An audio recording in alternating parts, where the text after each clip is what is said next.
Gente, boa noite. Mas aqui o que acontece é que Jonas ele recebe um comando no capítulo 3. Capítulo 1, Deus chama Jonas para ir pregar e ele foge. Deus manda ele ir para o oeste e ele vai para o leste. Ele manda pregar, Jonas vai dormir. E agora a sua desobediência é traduzida no capítulo 2 em severo castigo. E ele agora jogado no mar Mediterrâneo, no fundo dele, pela graça e misericórdia do Senhor, um peixe o alcança. E dentro do grande peixe, no meio do Mediterrâneo, ele entende que o Senhor tinha salvado ele. Capítulo 3, o Senhor vomita ele e na beira da praia a gente ouve mais um comando da parte de Deus para Jonas, pela segunda vez agora. E aí, eu queria ler com vocês, não vou ler todos os versículos para a gente poder ganhar tempo, mas aí eu quero ler com vocês o primeiro, e a gente vai lendo conforme vai andando na mensagem, beleza? A palavra do Senhor veio a Jonas pela segunda vez com esta ordem, versículo 2. Vá à grande cidade de Nínive e pregue contra ela a mensagem que eu lhe darei. Vou ler mais o versículo 3. Jonas obedeceu à palavra do Senhor e foi para Nínive. Era uma cidade muito grande, sendo necessários 3 dias para percorrê-la. Vamos orar de novo? A oração sempre é bom. Pai, obrigado, Senhor, pela Tua palavra. Obrigado, Senhor, porque é Tua palavra que nos alimenta, é a Tua palavra que nos satisfaz. Obrigado, Deus, porque nós estamos aqui e temos a oportunidade de ouvir ela, Senhor. Tem diversos países nesse momento onde irmãos em Cristo, irmãos da fé que nós não conhecemos, estão escondidos, Senhor, talvez muitos sussurrando para não serem ouvidos e estão Te adorando em países proibidos, ó Pai. Obrigado, Senhor, pela liberdade de expressão que Tu nos dá, Pai. Obrigado, Jesus, pela liberdade que nós temos de viver num país laico e nos dá a oportunidade de pregar o Teu Evangelho, Senhor. Obrigado por essa oportunidade, Pai.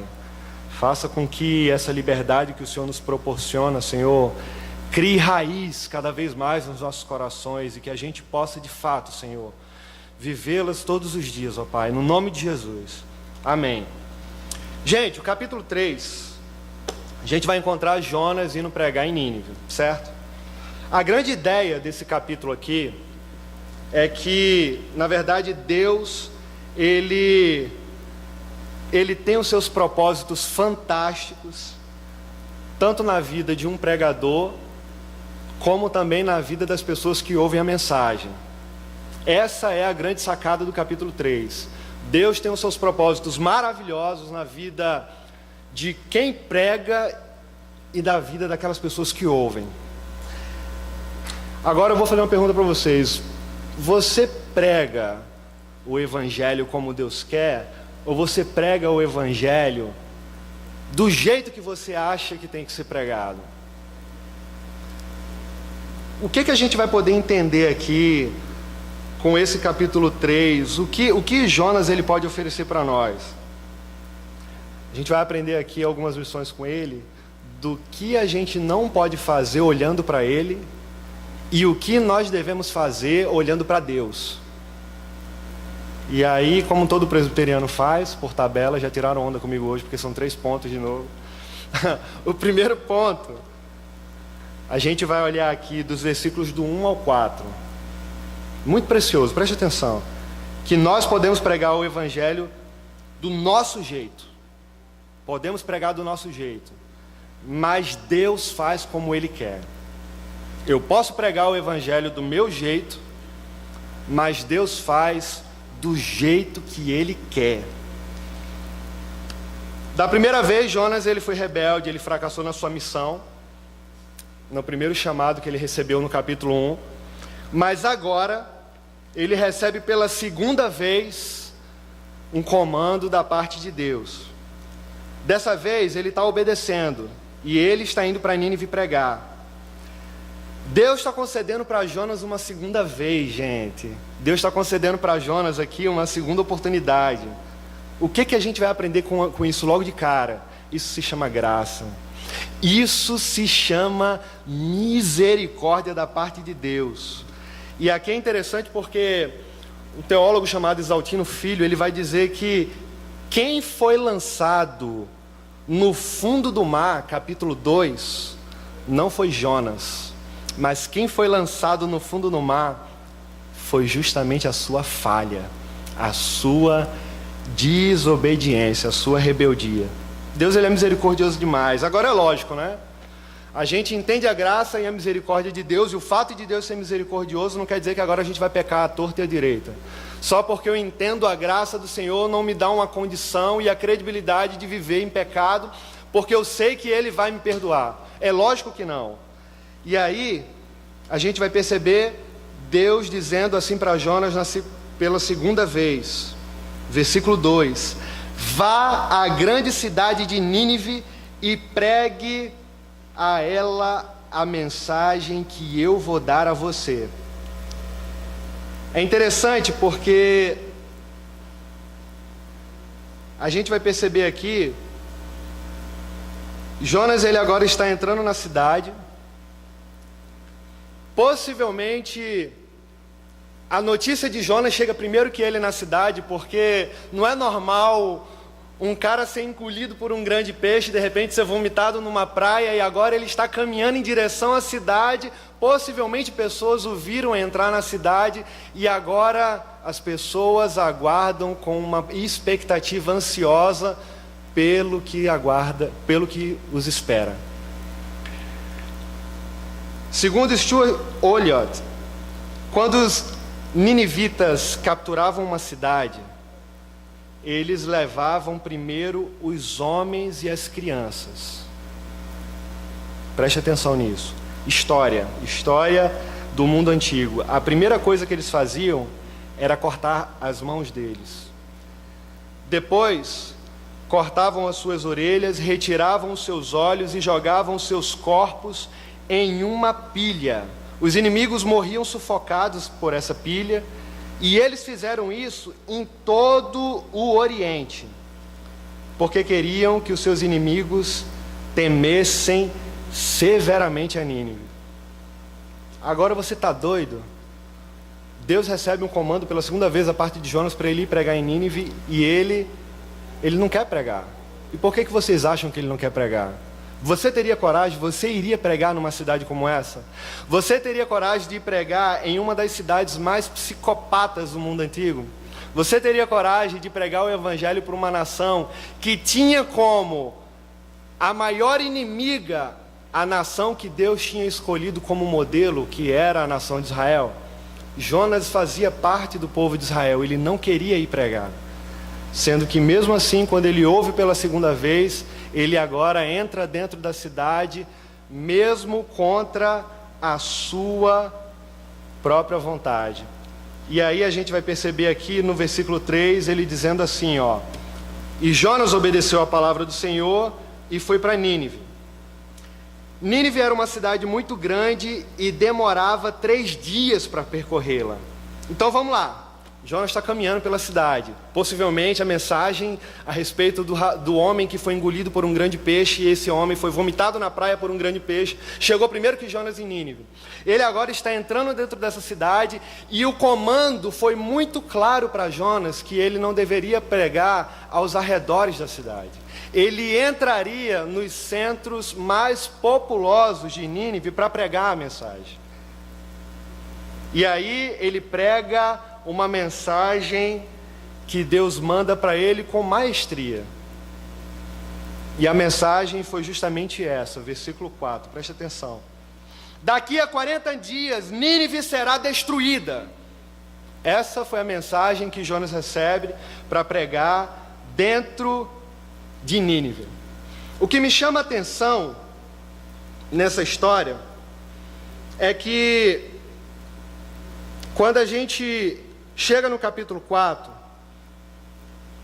a mensagem diz que daqui a 40 dias Nínive será destruída. A cidade de Nínive, ela tinha 100 quilômetros de comprimento. Ela tinha uma população aproximadamente de 120 mil habitantes. Para você percorrer toda a cidade de Nínive, seriam 3 dias caminhando naturalmente por ela. A gente vai perceber que Jonas, ele faz isso em apenas um dia.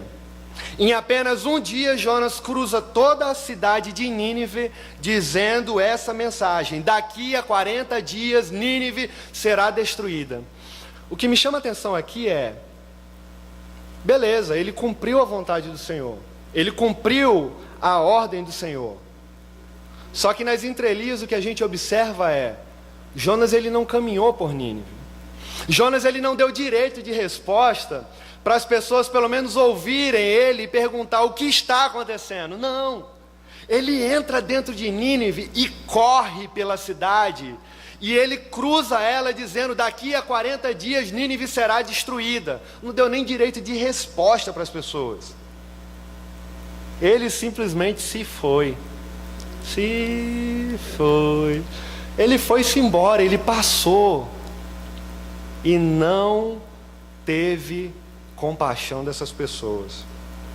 Sabe o que a gente percebe aqui? É como se Jonas estivesse dizendo assim, ok, eu vou te obedecer, Senhor. Eu obedeço o seu comando. Eu não queria ter vindo da minha cidade, mas aí você enviou aquela tempestade, eu fui jogado no mar. Eu pensei que eu ia morrer ali. Por sua misericórdia, você me colocou dentro daquele peixe, você me vomitou agora na praia. Eu vou obedecer a sua mensagem, eu vou pregar lá. Só que eu vou pregar do meu jeito. Será que nós somos parecidos com Jonas? Será que quando nós recebemos direções claras do Senhor, quando Ele quer que a gente caminhe por caminhos retos, fazendo a sua vontade, muitas vezes a gente dá uma tapeada, tampa o sol com uma peneira e tenta fazer com que as coisas aconteçam, não do jeito que Deus quer, mas que tenha um pouquinho da nossa contribuição e a nossa participação naquilo que na verdade não pertence a nós e pertence a Deus. É mais ou menos isso que Jonas está fazendo. Ele corre dentro da cidade. Eu prego, mas eu vou pregar do meu jeito.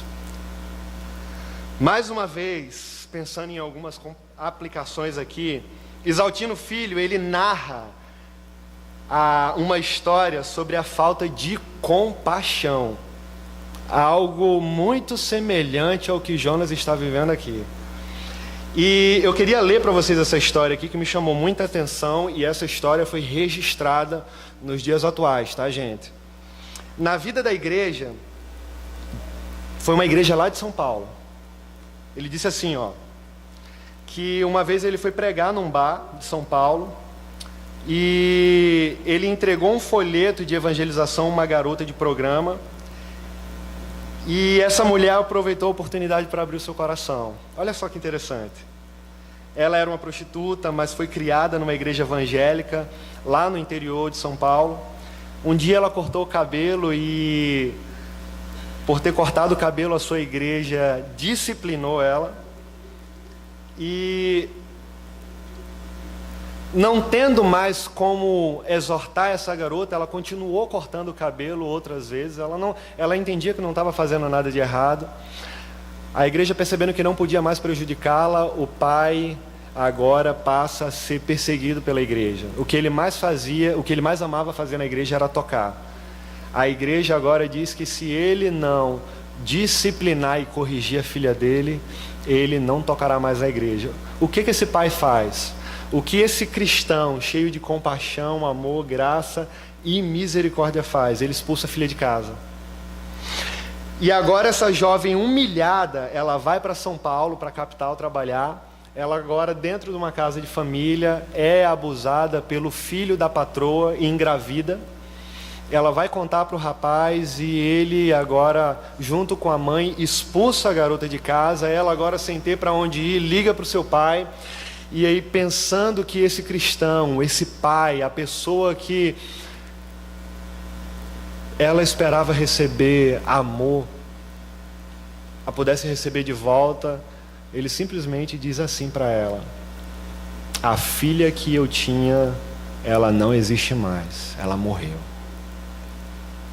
E agora ela começa a perambular pelo centro de São Paulo, e ela chega na Rua Augusta, e uma daquelas donas de cabarés recebe ela, cuida daquela menina, protege ela, e hoje ela é uma garota de programa.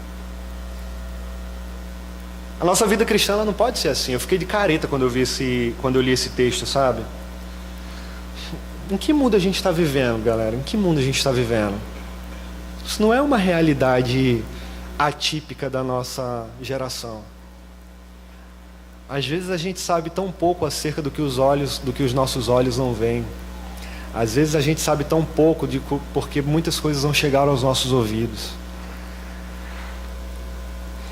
Qual é o nosso comportamento? Quais são as nossas ações mediante o nosso relacionamento com os nossos irmãos? A gente aponta o dedo para condená-los quando a gente percebe algum pecado, ou a gente age com misericórdia, sentando do lado dele, comendo junto com ele e chorando junto com ele para que ele possa se levantar e reerguer de novo, se reerguer novamente.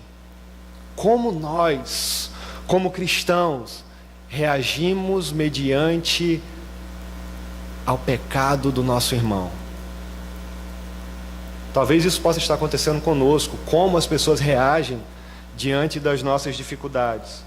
E nós pregamos o Evangelho, e nesse caso, eu não me refiro somente às pessoas que vêm aqui na frente pregar. Eu prego o Evangelho aqui, mas eu preciso pregar o Evangelho lá fora. Nós pregamos o Evangelho por onde nós passamos, através dos relacionamentos que nós temos, as pessoas com quem nós convivemos. A todo momento, em tempo e fora de tempo, nós temos a missão de compartilhar o Evangelho, principalmente através dos nossos relacionamentos. E como nós estamos fazendo com as oportunidades que Deus tem dado a nós? Nós estamos negligenciando a pregação do Evangelho, nós estamos falando de Jesus quando nós achamos necessário pregar, ou simplesmente quando é numa situação cômoda para nós, ou nós não queremos sair da nossa zona de conforto para fazer aquilo que Deus mandou nós fazermos. Jonas aqui, ele não queria ir, mas ele foi, e ele fez do jeito que ele queria fazer. A falta de compaixão de Jonas não é diferente da falta de compaixão que esses irmãos que viviam dentro da igreja expressaram para essa garota. Será que a falta de compaixão, ela existe dentro dos nossos corações quando nós olhamos um mendigo na rua? Será que a falta de compaixão, ela existe dentro dos nossos corações quando nós conversamos com uma pessoa, um amigo, uma amiga nossa que não conhecem o Evangelho ainda? Como nós investimos o nosso tempo tão precioso com essas pessoas que necessitam ouvir o Evangelho? Será que nós falamos mais sobre moda, sobre os vídeos que a gente assiste no YouTube, ou sobre qualquer outra programação, cinema, ou sobre o show que vai rolar no final do mês? A gente conversa sobre tantas coisas que são fúteis, inúteis e importantes, ou a gente fala sobre o que é extremamente relevante e necessário para a vida de todos, que é o Evangelho de Jesus Cristo? Quais são as prioridades nas nossas conversas? A nossa compaixão é traduzida em Evangelho? Como Charles Spurgeon mesmo disse, o Evangelho, ele é como um leão, gente. O Evangelho, ele é como um leão. A gente não precisa defender ele. Simplesmente você abre a gaiola e deixa ele sair, que ele fará o que o seu instinto o apraz fazer. Nós não temos esse domínio quanto ao Evangelho, mas Deus, por sua escolha e vontade, Ele faz com que o seu Evangelho chegue ao pecador através de nós. Por isso que eu faço de novo essa pergunta: como são as nossas conversas no dia a dia? Elas são traduzidas em compaixão, expressadas em palavras que levam para o Evangelho e apontem para Cristo? Nós precisamos pregar o Evangelho. Nós precisamos sair da nossa zona de conforto. Nós precisamos descer no bairro São José, por exemplo. A galera vai todo sábado. Se você quiser ter uma experiência fantástica, desça no bairro São José. É interessante, eu queria fazer uma proposta maior. Saia de uma programação maravilhosa, assista um cinema, coma na praça de alimentação e depois dobre a esquina e entre lá no São José para pregar o Evangelho. Que choque você receberá, galera. Que choque, gente. A disparidade ela é tão próxima de nós, só que muitas vezes nós não conseguimos perceber o que é tão visível.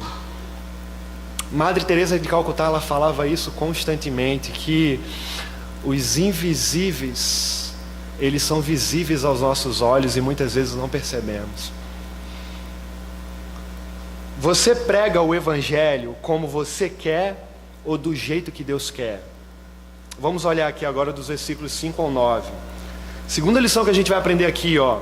Quando a mensagem ela alcança pecadores, olha só isso. Jonas pregou do jeito que ele quis. Ele obedeceu do jeito dele. Mas quando a mensagem ela alcança pecadores, essa mensagem ela gera arrependimento nos seus corações.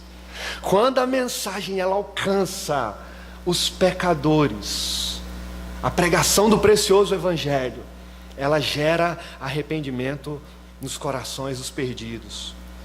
Deus ele salva pecadores independente da nossa vontade. Jonas ele não queria pregar para os ninivitas, embora ele tenha ido. Ele foi, cumpriu obedecendo, mas ele não queria ir. Ele faz, mas não desejava isso em seu coração. Essa não era a vontade do seu coração. A gente vai perceber aqui no verso 5, dizendo assim, ó, que após ele pregar o Evangelho, isso é o que me chama mais atenção. Após ele ter pregado o Evangelho, mesmo tendo percorrido a cidade correndo, e em um dia ter cumprido o que deveria ter feito pelo menos em 3 dias, talvez em mais se parasse para ouvir as pessoas. O verso 5 diz assim: os ninivitas creram em Deus. Olha só, gente, proclamaram jejum e todos eles, do maior ao menor, vestiram-se de pano de saco.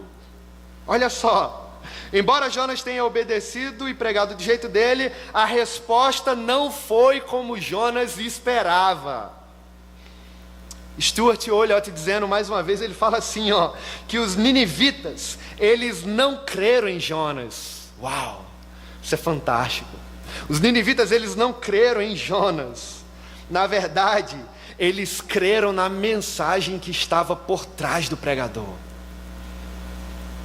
Eles proclamaram jejum e todos eles, do maior ao menor, vestiram-se de pano de saco.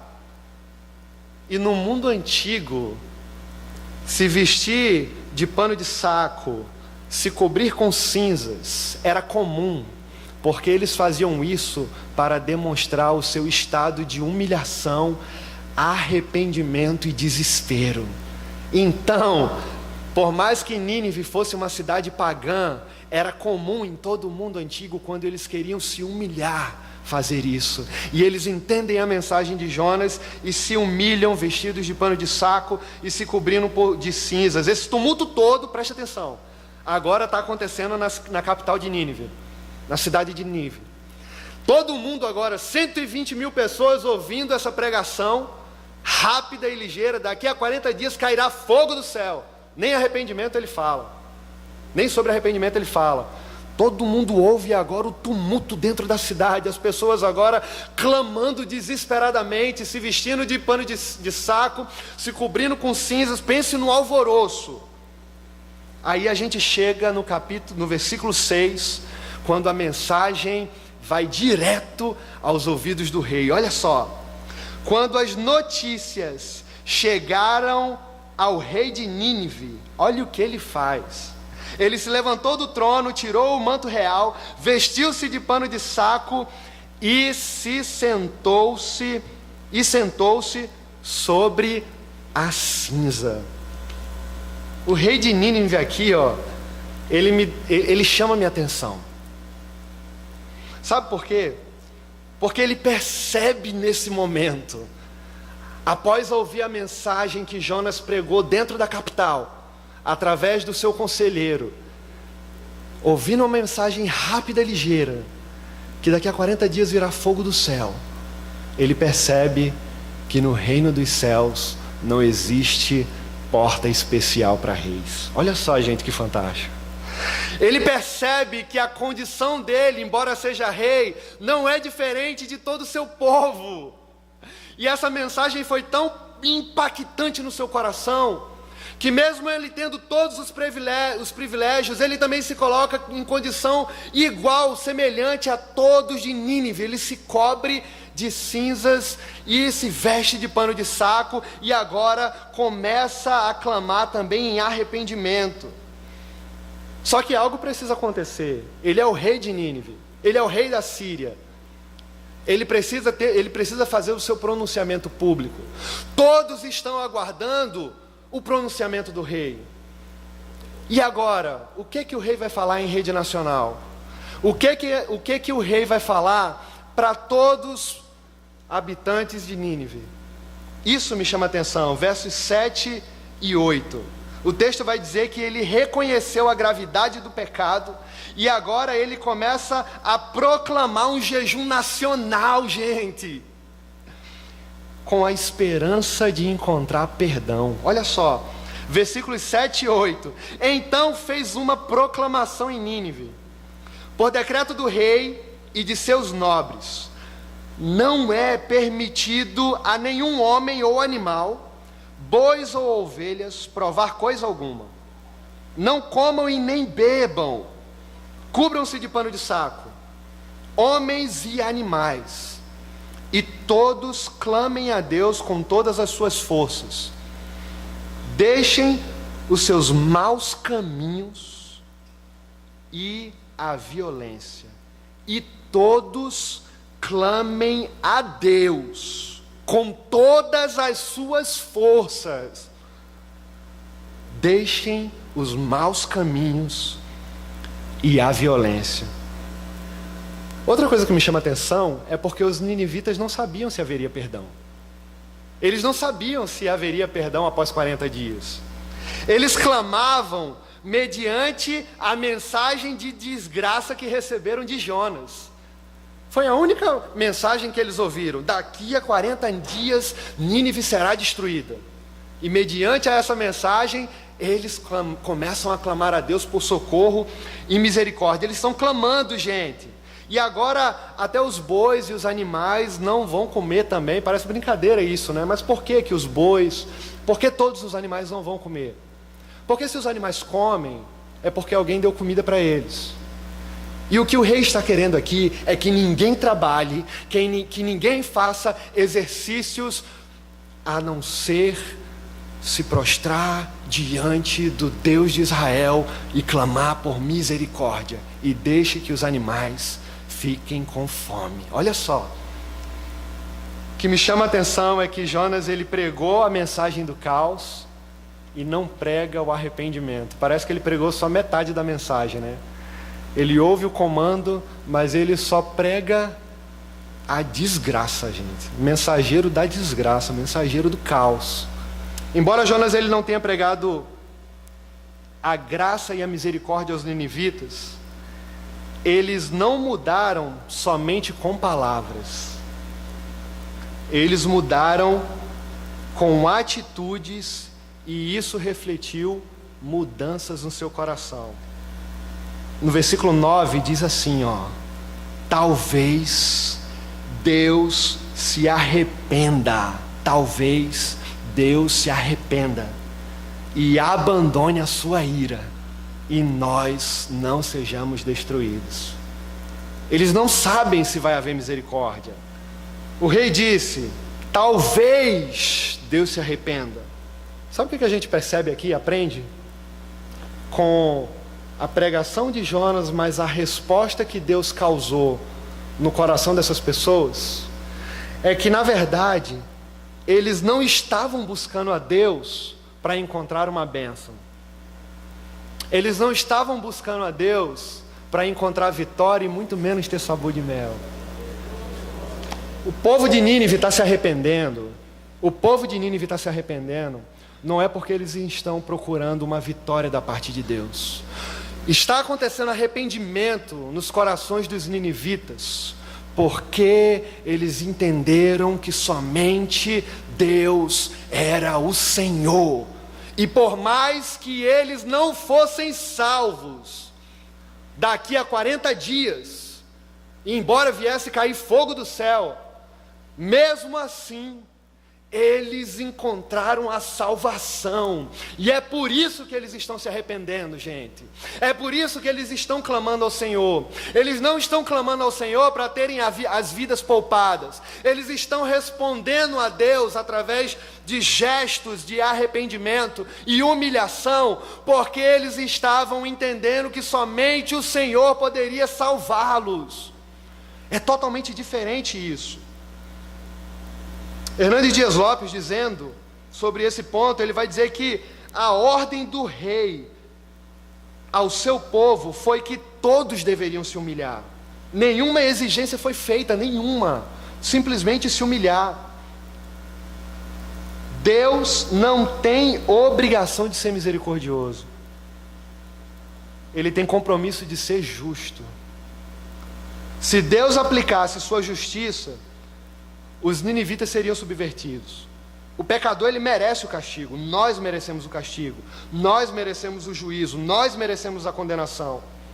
E ele conclui dizendo: o pecador, ele não tem nada a exigir.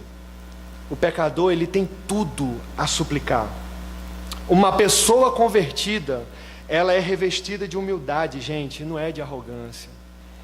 Uma pessoa que é alcançada pelo Evangelho, ela é revestida de humildade, não é de arrogância. A mensagem de Deus convenceu os ninivitas dos seus maus caminhos, e por isso eles começam a se humilhar.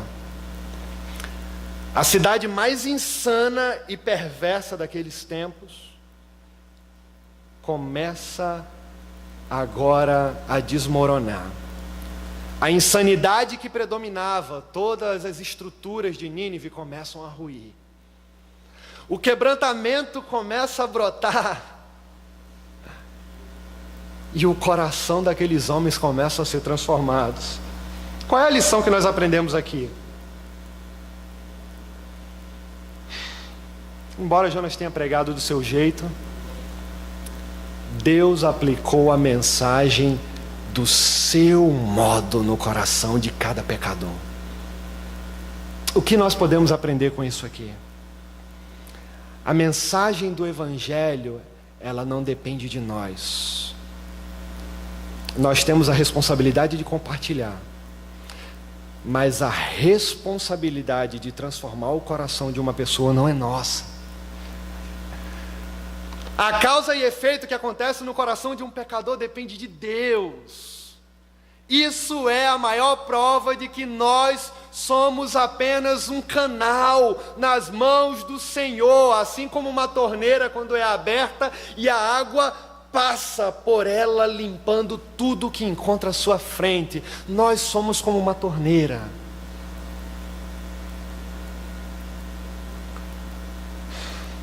Quando o Evangelho toca o coração de um pecador, ele transforma.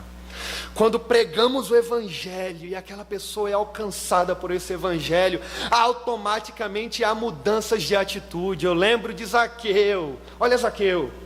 Zaqueu, quando ele come com Jesus na sua casa, depois de ouvir a pregação do seu Evangelho, a salvação entra no seu coração, ele olha para Jesus e fala: metade do que eu tenho, eu vou dar para os pobres. E por que ele fala isso? Ele passou a maior parte da vida dele extorquindo a maioria das pessoas, porque ele era cobrador de impostos. Mais do que isso agora, ele fala: metade do que eu tenho eu dou aos pobres, e mais,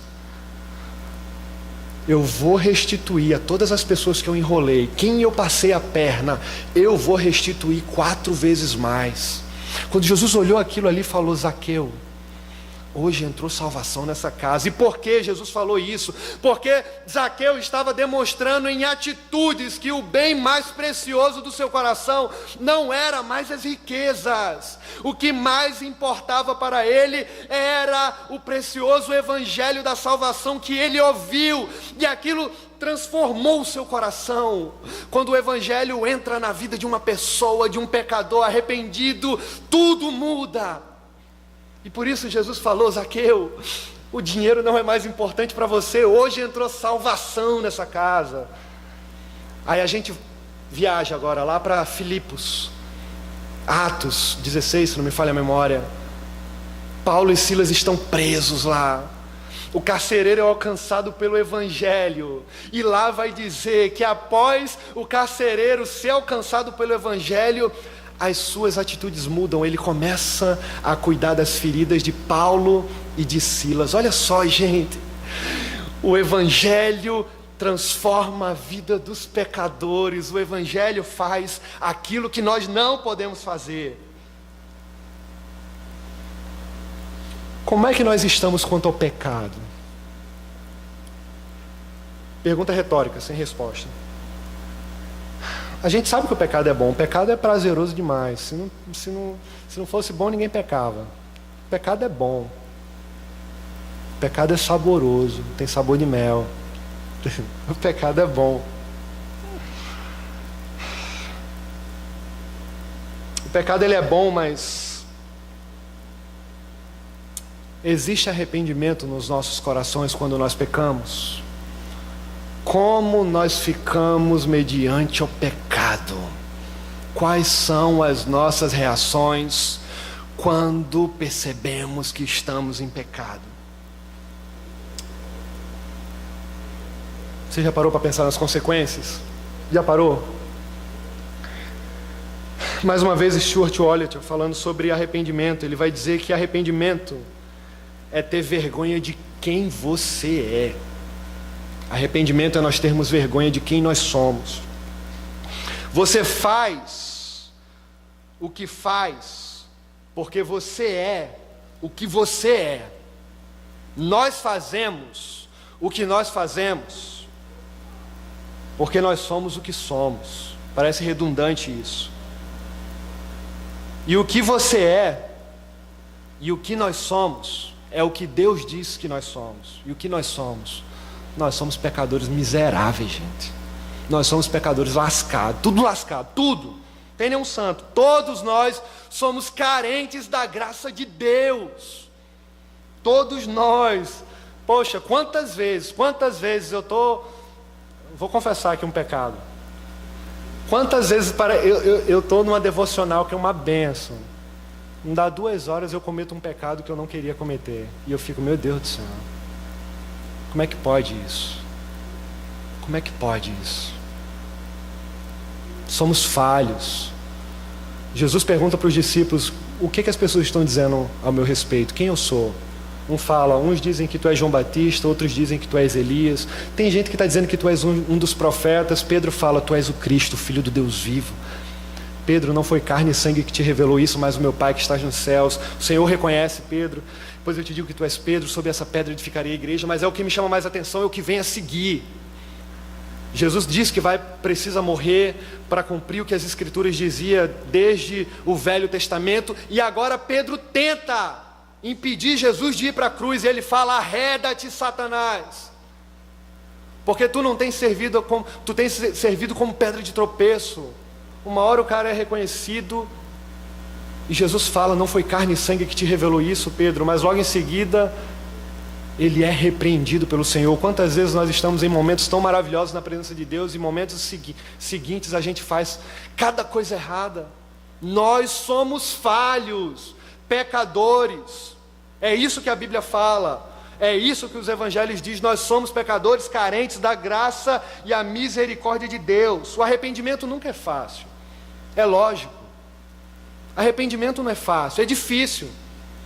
Se arrependimento fosse fácil, seria fácil. Pronto, redundante. Todo mundo se arrependeria facilmente, mas não é. Perdoar quem machuca é difícil pra caramba. As pessoas que machucam geralmente esquecem. Quem foi machucado em algum momento na vida dificilmente esquece o que o outro fez. Eu sei que é difícil perdoar. As marcas às vezes são profundas nos nossos corações. Mas o Evangelho diz que nós devemos perdoar. Mais do que isso, o Evangelho é capaz de fazer aquilo que nós não conseguimos fazer. Por isso que o salmista Davi, lá no Salmo 139, versículo 4, ele diz: antes que as palavras cheguem à minha boca, você sabe inteiramente o que eu vou dizer. No último versículo ele fala, esqueci agora o versículo. Para onde poderia eu escapar do teu espírito? Não, esqueci. Mas, em suma, o Salmo 139 todo, ele retrata a sua insignificância e como Deus o conhece profundamente. Em suma é isso. Os ninivitas eram insanos e perversos, mas a pregação da palavra de Deus chegou aos seus corações e houve arrependimento. Olha só. Começou a haver mudanças de atitudes, começou a haver mudanças de direção. Eles agora passam a olhar para outra direção. Onde o pecado é abandonado, existe evidência de conversão. E é isso que está acontecendo entre os ninivitas. Você prega o Evangelho como você quer ou do jeito que Deus quer? Pregamos o Evangelho do jeito que nós queremos ou do jeito que Deus quer? A última lição que a gente vai aprender aqui, eu deixei o versículo 10 por último. Exclusivamente o versículo 10. Quando Deus ele encontra com pecadores, ele demonstra misericórdia e compaixão. Quando Deus ele encontra com pecadores, ele demonstra misericórdia e compaixão. Olha só o que o versículo 10 diz. Deus viu que eles fizeram o que eles fizeram e como abandonaram os seus maus caminhos. Então Deus se arrependeu e não os destruiu como tinha ameaçado. Olha só. Esse último versículo aqui diz que Deus se arrependeu. Primeira observação, não se trata de um arrependimento literal. Porque Deus ele não se arrepende. Do ponto de vista humano, a gente vai interpretar e vai até questionar. Deus ele se arrependeu? Não é isso que o texto está querendo dizer. O que ele está querendo dizer aqui, isso aqui é uma analogia que a Bíblia usa. A Bíblia ela utiliza de analogias humanas para revelar o caráter dele. E utilizando essas analogias humanas, vai comunicar o que muitas vezes não é claro para nós. E Exaustino Filho, mais uma vez, vai falar que, através disso, a gente adquire o esclarecimento, e isso é chamado de antropopatia. Quase que não sai. Ou seja, atribuição de um sentido humano a Deus, certo? O Senhor viu a segunda parte. Aí agora aqui, a segunda parte do versículo. Olha só. Deus se arrependeu e não destruiu Nínive como tinha ameaçado. Agora imagine comigo. O relógio da cidade está correndo, gente. 40 dias prometidos para Deus vir com destruição sobre a cidade. O tempo está correndo, todos estão cientes do que está para acontecer. Todo mundo está vivendo uma tensão enorme. Ao mesmo tempo em que eles se desesperam diante do Senhor, entendendo a sua mensagem de salvação, é lógico que eles estão com medo, é lógico que eles sentem o medo de morrer. São humanos. Ninguém estava indo para o shopping aqui, ninguém estava indo para a praia, ninguém estava indo para o cinema ou para qualquer outra coisa do tipo. Todo mundo estava vivendo uma tensão. Eu tenho certeza que eles estavam contando os dias e esperando o que vai acontecer no 40º dia. E é interessante, o dia chegou. Chega o 40º dia e nada acontece. Chega o dia 41 e nada acontece. Depois vem o dia 42, também nada acontece. Quando chega o dia 43, eles percebem que o Senhor tinha poupado eles, todos eles. Um dia você está com a sua família, olha só. Você recebe uma notícia em cadeia nacional dizendo que um míssil atômico vai entrar na cidade e destruir ela. Agora você está junto da sua família ou reunido com os seus amigos e agora você começa a ter momentos de comunhão com eles. Vocês oram, vocês sabem que daqui a 30 minutos esse míssil vai chegar e destruir tudo. E vocês oram, se despedem, todos estão vivendo essa intensa agonia e desespero e agora aguardam silenciosamente os últimos momentos. De repente passam os 30 minutos, você percebe que nada aconteceu. O que vai acontecer depois de viver uma tensão de 40 dias? É lógico que você vai olhar para as pessoas como se você nunca tivesse olhado antes. É lógico que o marido vai olhar para a esposa talvez com olhos que nunca tivesse observado antes. Os pais vão beijar os seus filhos como nunca beijaram antes. Os namorados vão abraçar, beijar as namoradas como nunca antes. Os amigos vão fazer festa como nunca antes, porque uma segunda chance foi dada, quando na verdade a mensagem do caos estava determinada. Eles não esperavam por isso, e de repente algo chamado graça e misericórdia reverte a situação, e agora eles têm esperança. Olha só, gente, Deus entra nos corações dos ninivitas, salvam aqueles pecadores.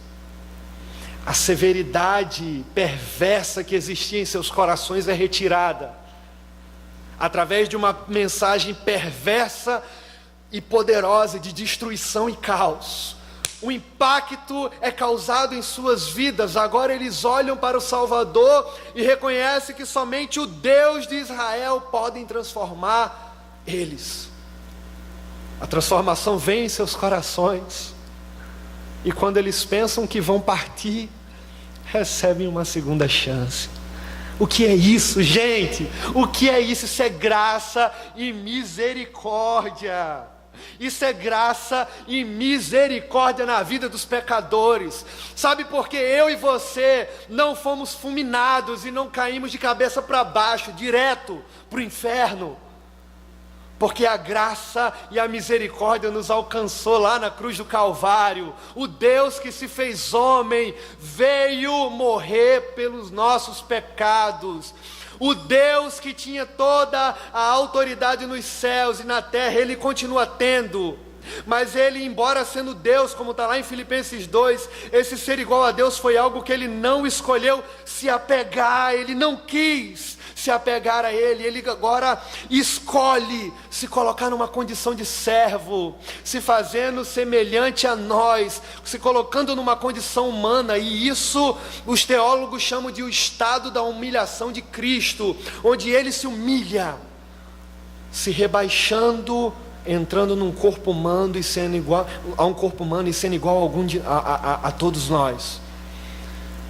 E agora ele mesmo se coloca numa condição de obediência para morrer por quem ele não precisava morrer, mas ele escolhe fazer isso para que eu e você pudéssemos ser salvos. O que é isso? Isso é graça e misericórdia. Lá no Getsemane ele ora e fala: Pai, se possível afasta de mim esse cálice.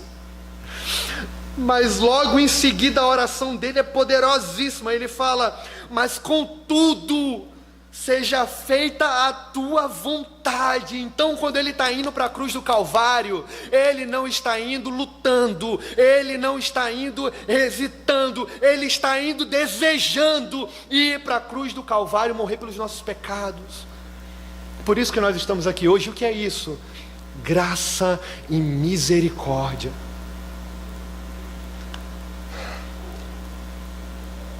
Como o tratamento do pai do filho pródigo na história que Jesus contou, nós podemos ver que Deus também foi um pai para Nínive, da mesma forma.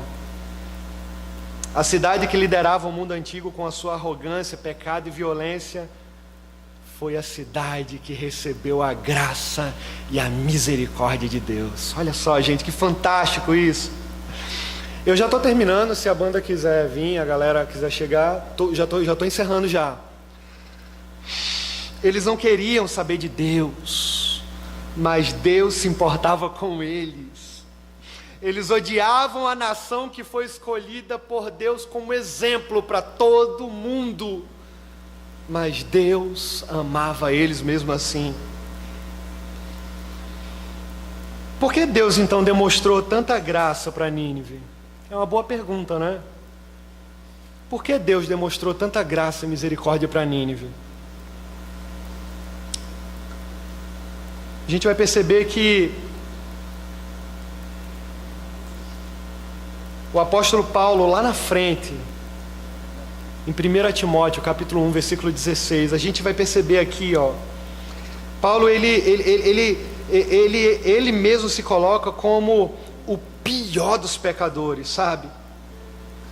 Ele se chama de o pior dos pecadores, mas nesse capítulo ele escreve assim, ó, mesmo sendo o pior dos pecadores, por esta mesma razão, por ser o pior dos pecadores, por essa mesma razão foi-me concedida misericórdia, para que em mim, o principal dos pecadores, evidenciasse Jesus Cristo, a sua completa longanimidade, e servisse eu de modelo a quantos hão de crer nele para a vida eterna. Qual é a lição por trás disso? O Deus que salvaria o pior dos pecadores, tinha agora também poupado a pior das cidades do mundo antigo. Essa é a lição. Da mesma forma que Deus salvou o pior dos pecadores, como Ele mesmo se coloca nessa condição, dessa mesma forma Deus escolhe salvar uma nação totalmente perversa e pecadora. Deus, Ele age com graça e misericórdia, gente, porque Ele quer. Deus age com graça e misericórdia porque Ele é assim. Deus age com graça e misericórdia porque Ele é amoroso. Deus age com graça e misericórdia porque Ele quer ensinar para nós como nós devemos ser também. Nós não somos tão diferentes assim de Nínive, essa é a verdade. Não somos. A gente merece a destruição tão quanto o povo de Nínive. Se não fosse o que Cristo fez por nós, eu não sei. Sinceramente, eu não sei. Só Deus conhece os nossos corações, gente. Só Deus. Estou pregando a mensagem aqui. Estou sujeito a pecar lá fora quando acabar o culto, como qualquer um outro aqui. Nós somos pecadores. Só Deus sabe o que existe nos nossos corações. Só Ele. E o que é isso? Porque nós estamos aqui, porque nós estamos de pé. Pela graça e pela misericórdia. Onde habitou o pecado, superabundou a graça. Traduzindo, quando existe arrependimento, Paulo está falando lá em Romanos, quando há arrependimento, se habitou o pecado, superabundará a graça de Deus. Que nós possamos ir para os pés do Senhor, todas as vezes que errarmos e clamarmos por graça e por misericórdia. Que nós possamos ir para os pés do Senhor e clamar pelo que Ele já fez por nós, entendendo e dizendo: Senhor, eu não mereço, mas eu te agradeço pela salvação que Tu liberou para todos nós na cruz do Calvário. Obrigado, Senhor. Que essa seja a nossa oração. Não merecíamos ir para o céu. Nínive não merecia ser perdoada, ser salva, ser poupada. Mas a graça e a misericórdia do Senhor alcança quem Ele quer, do jeito que Ele quer, para os seus propósitos e desígnios.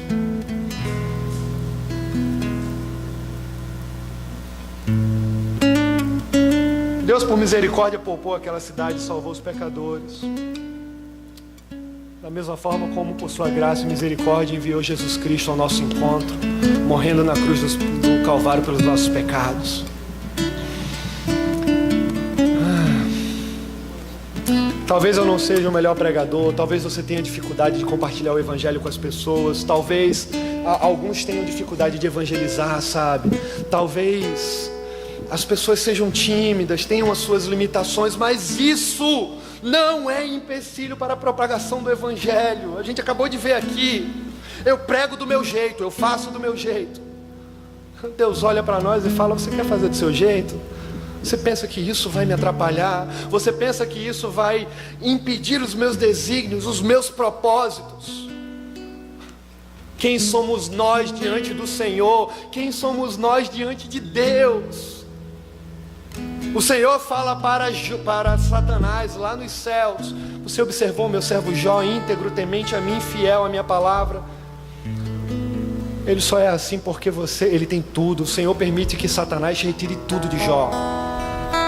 Ele era um homem íntegro, temente ao Senhor, fazia a vontade dele. Ele perde tudo, uma lepra vem ao seu corpo, riqueza, os filhos morrem, a esposa dele fala: abandona esse teu Deus, e morre. Ele não murmura contra Deus, mas ele fica em conflito. Eu sou um homem íntegro, reto, por que isso está acontecendo? E ele começa a fazer orações desse tipo: porque eu não morri quando ainda estava sendo amamentado nos seios da minha mãe. Ele não se achava digno de passar, ele não achava justo passar por aquele sofrimento, porque ele era um homem reto, temente ao Senhor, fazia tudo que o Senhor aprovava. O Senhor não fala nada, ele fica em silêncio. Quando chega lá no capítulo 38, o Senhor começa a ter uma conversa de pé de ouvido com Jó, em meio a uma tempestade. As provações da vida agora vindo ao encontro de Jó. E o Senhor fala: Jó, prepara-te como homem, que eu te farei algumas perguntas. E aí agora o Senhor começa a fazer perguntas confrontando Jó. Ele é Deus, ele faz do jeito que ele quer, ele faz como ele quer. Jó, onde é que você estava quando eu lancei os alicerces da terra? Por algum acaso, Jó, você tem uma fita para medir onde é o início e o fim? Você sabe o dia que eu fiz a separação entre céus e terras e coloquei os luminares? Podes tu, Jó, com um anzol, olha só o trocadilho que ele faz, podes tu, Jó, com um anzol pescar um leviatã? Começa a confrontar Jó. Deus não responde a nenhuma das perguntas de Jó, pelo contrário, ele faz milhares de perguntas a Jó. Lá no final, no último capítulo, Jó entende quem ele é e ele fala: agora eu me recolho ao pó e à insignificância. Antes eu te conhecia, Senhor, só de ouvir falar, mas agora eu conheço de caminhar contigo. E aí ele se recolhe à insignificância e adora ao Senhor pelo que ele é, entendendo que ele é Deus. O Senhor restaurou a saúde de Jó, deu riquezas em dobro, o seu casamento ele restaurou, deu 10 filhos novos a Jó, mais 10 filhos. Os seus amigos voltaram ao bom relacionamento, mas em momento algum Deus respondeu Jó. Deus, ele salva quem ele quer, Deus age como quer, para os seus próprios desígnios e propósitos. Sabe por que nós estamos aqui? Porque a graça e a misericórdia de Deus nos alcançou. Nós estamos aqui hoje sentados, em pé, ouvindo, adorando ao Senhor, porque um dia a mensagem de salvação chegou aos nossos ouvidos. A gente precisa pregar o Evangelho de Cristo. Nós precisamos compartilhar o seu precioso Evangelho. Nós precisamos falar para as pessoas com quem nós convivemos acerca daquele que nos salvou. No púlpito, fora de púlpito, na universidade, no trabalho, nos nossos relacionamentos, em qualquer lugar, num bar, sei lá, em qualquer lugar. Pregue o Evangelho. Essa é a oportunidade que Deus está dando para nós. A misericórdia veio sobre os ninivitas. O povo foi alcançado, mas a história não termina. Percebemos aqui que no final desse capítulo, algo precisa acontecer com Jonas. Do capítulo 1 até o 3, nós percebemos que não houve arrependimento em seu coração. Ele obedece ao Senhor, mas ele não se arrepende de seus pecados. A nação perversa e tirana que era Nínive ouviu uma mensagem de poucas palavras: daqui a 40 dias fogo do céu cairá, e se arrependeram. Jonas está ouvindo a mensagem desde a sua infância, porque ele era um profeta conhecido em Israel. Mas como profeta, o arrependimento parece que não está fluindo em seu coração. No capítulo 4, nós vamos encerrar o livro de Jonas, percebendo o que Deus faz com ele, o que Deus ensina para nós, o que Deus fala com a igreja, e como o Evangelho do Senhor alcança quem Ele quer e do jeito que Ele quer.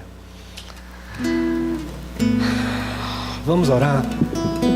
Pai, obrigado, Senhor, por essa mensagem. Obrigado, Senhor, pela Tua palavra.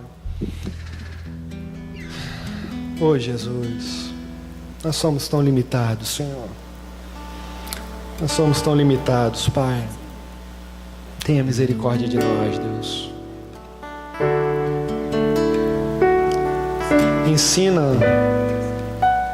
Nos ensina a pregar o Evangelho, não do jeito que nós achamos que deve ser pregado.